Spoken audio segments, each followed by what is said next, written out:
I always love watching Chris and Sergio's videos when it comes to shaving, right? And we're not talking like shaving your beard. No, shaving your earnings, taking away your money.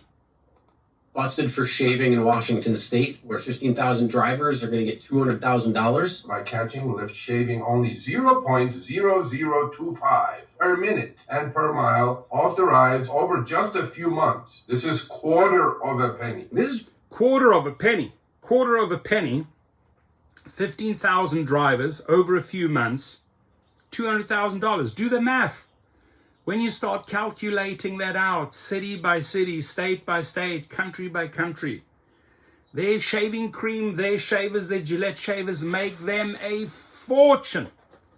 And then, it gets investigated, then the data comes in, then the data gets analyzed. I mean, class action attorneys love these guys. They set them up like on a silver platter. They set up the class action attorneys and say, oh, guys, you have the evidence, you have the channel, you have the interviews, you have everything that we need to file another case. And there we go, $200,000. So this is going to happen state by state.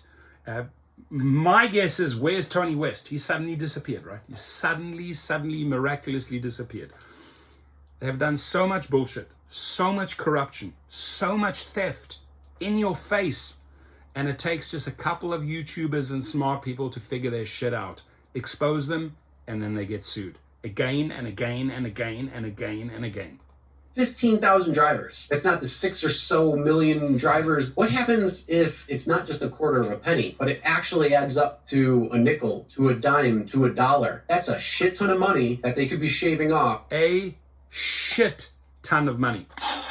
Love the terms. It's a shit load of money that they are stealing from drivers. Shaving, stealing, stealing. Same thing. We don't really know about it, and that's why we're so adamant about the shaving. But they got caught. They got caught.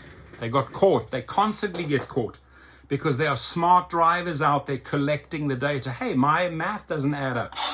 My money's not. What's going on here? So the sheer stupidity of these companies, but they're not that stupid because, they get this $200,000 lawsuit. What do they settle for?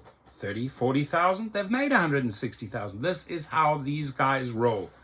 Engage in constant theft, settle for pennies on the dollar. It is shameful. What's more shameful is that this administration, the past administration, both are responsible for letting it slide, right? These guys should be in prison. They should be dragged into the courts.